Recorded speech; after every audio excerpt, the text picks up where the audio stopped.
नमस्कार। चलिए आज बात करते हैं उस रोमांचक सफर की जो वित्तीय स्थिरता के बाद शुरू होता है, यानी वेल्थ क्रिएशन। कर्ज चुकाने की जो मेहनत थी वो पूरी हो चुकी है।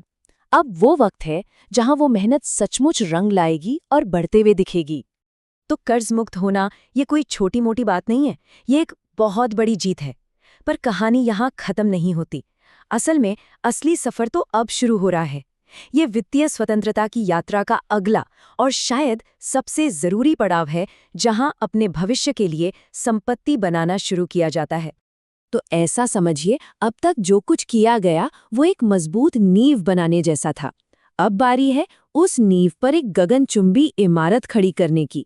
मतलब अब हम सुरक्षा से आगे बढ़कर सीधे सीधे ग्रोथ पर फोकस करेंगे। याद है ना, ये सफर कहाँ से शुरू हुआ था? 3 बड़ी जीतें थी। पहले एक छोटा सा इमरजेंसी फंड, फिर सारे के सारे कर्ज खत्म, और आखिर में 3 से 6 महीने के खर्चों के बराबर एक तगड़ा इमरजेंसी फंड। यही वो मजबूत बेस है जिस पर आगे सब कुछ टिकेगा। इन 3 पड़ावों को पार करने के बाद सोचिए जरा कितनी मजबूत फाइनेंशियल हालत होती है। सिर पर कर्ज का कोई बोझ नहीं, अचानक कोई खर्चा आ जाए तो उसकी टेंशन नहीं, और सबसे बड़ी बात, अपने पैसों पर पूरा कंट्रोल। सही मायनों में वेल्थ बिल्डिंग का सफर यहीं से शुरू होता है। तो अगला कदम क्या है?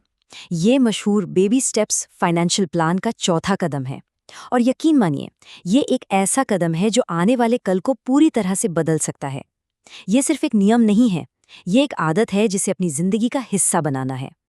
और वो जादुई नंबर है 15%। जी हाँ, 15%। अपनी घर की टोटल इनकम का 15% हर महीने बिना चूके सीधे रिटायरमेंट के लिए इन्वेस्ट करना। ये एक ऐसा मजबूत नियम है ना कि लंबे समय में इसके नतीजे देखकर हैरानी होती है। और इस काम में जो सबसे बड़ा हथियार है वो है कंपाउंडिंग, यानी चक्रवृद्धि ब्याज। इसे आसान भाषा में समझे तो ये वो जादू है जहां आपका पैसा आपके लिए पैसा कमाना शुरू कर देता है, और फिर वो कमाया हुआ पैसा भी और पैसा कमाता है। बस समय के साथ ये छोटी छोटी बचत एक बहुत बड़ी दौलत में बदल जाती है।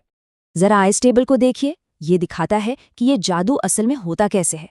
मान लीजिए 1 लाख से शुरू किया, 10% रिटर्न मिला, तो साल के आखिर में हो गए 1,10,000। अब असली खेल अगले साल शुरू होता है। रिटर्न सिर्फ 1 लाख पर नहीं, बल्कि पूरे 1,10,000 पर मिलेगा। मतलब हर गुजरते साल के साथ रफ्तार और तेज होती जाती है। यही तो है कंपाउंडिंग का कमाल। ठीक है, तो सवाल उठता है कि ये 15% लगाना कहाँ है? इसका जवाब है डाइवर्सिफिकेशन। मतलब सारे अंडे एक टोकरी में नहीं रखने, पैसे को अलग अलग जगहों पर लगाना। जैसे कुछ पैसा ग्रोथ फंड्स में, जो तेजी से बढ़ने वाली कंपनियों में लगाते हैं, कुछ इनकम फंड्स में जो थोड़ी स्थिरता देते हैं, कुछ बैलेंस्ड फंड्स में जो दोनों का मिक्स होते हैं, और हाँ, कुछ इंटरनेशनल फंड्स में भी, ताकि दूसरे देशों के बाजारों का भी फायदा मिले। इससे क्या होता है कि रिस्क बढ़ जाता है। अच्छा, रिटायरमेंट के साथ साथ एक और बड़ी जिम्मेदारी सिर पर होती है, बच्चों की पढ़ाई। और अक्सर लोग यहीं आकर कंफ्यूज हो जाते हैं। लेकिन फाइनेंशियल सलाह बिल्कुल साफ है, पहले अपना रिटायरमेंट। ये सुनने में थोड़ा मुश्किल लग सकता है, लेकिन ये एक बेहद जरूरी फैसला है। क्यों? क्योंकि रिटायरमेंट की जिम्मेदारी सिर्फ और सिर्फ किसी की अपनी होती है। इस तुलना को देखिए, बात एकदम साफ हो जाएगी। देखिए, बच्चों की पढ़ाई के लिए पैसे जुटाने के कई रास्ते हो सकते हैं। स्कॉलरशिप मिल सकती है, पार्ट टाइम काम किया जा सकता है, या फिर एजुकेशन लोन भी एक ऑप्शन है। लेकिन रिटायरमेंट के लिए फंड सिर्फ और सिर्फ आपके किए हुए इन्वेस्टमेंट से ही आ सकता है। इसका कोई दूसरा ऑप्शन नहीं है। कोई स्कॉलरशिप नहीं, कोई लोन नहीं। ये बात इस पूरे सिद्धांत को एकदम निचोड़ कर रख देती है। सोचिए, रिटायरमेंट के लिए कोई स्कॉलरशिप या पार्ट टाइम नौकरी नहीं होती। और एक बात और, जब कोई अपना रिटायरमेंट सुरक्षित कर लेता है ना, तो असल में वो अपने बच्चों को भी एक मजबूत भविष्य देता है, जहां उन्हें अपने माँ बाप की फिक्र करने की जरूरत नहीं पड़ती। तो अब तक हमने ये तो समझ लिया कि क्या करना है, लेकिन उतना ही बल्कि शायद उससे भी ज्यादा जरूरी है ये जानना कि कैसे करना है। देखिए, कामयाब इन्वेस्टमेंट का मतलब सिर्फ अच्छी स्कीमें चुनना नहीं होता। ये तो सही बर्ताव, अनुशासन और एक मजबूत सोच का खेल है।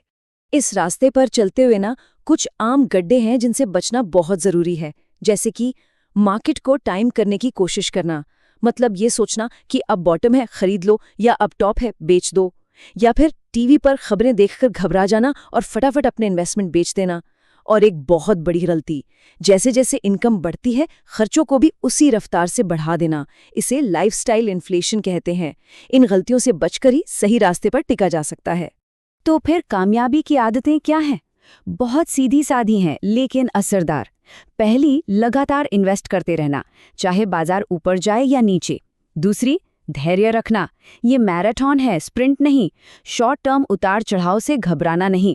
और तीसरी, हमेशा अपने लंबे समय के लक्ष्य पर नजर रखना। बस यही वो आदतें हैं जो आपको अपनी मंजिल तक पहुंचाएंगी।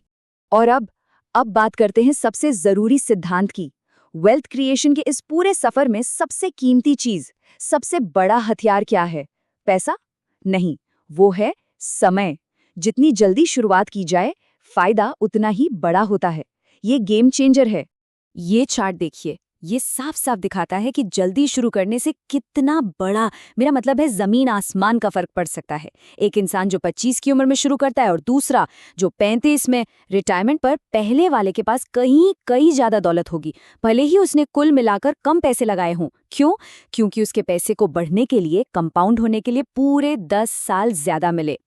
और हाँ, ये सफर यहीं खत्म नहीं होता। जब रिटायरमेंट और बच्चों की पढ़ाई के लिए इन्वेस्टमेंट पटरी पर आ जाए तो अगला बड़ा टारगेट होता है अपने होम लोन को समय से पहले खत्म करना। ये वो रास्ता है जो आपको पूरी तरह से सचमुच की फाइनेंशियल आज़ादी की ओर ले जाता है। तो नींव अब तैयार है, मजबूत है, और आगे का रास्ता भी बिल्कुल साफ दिख रहा है। अब सवाल सिर्फ एक है, दौलत बनाने के इस नए अध्याय में पहला कदम कब और कैसे उठाया जाएगा? क्योंकि ये अगला अध्याय अब शुरू होता है।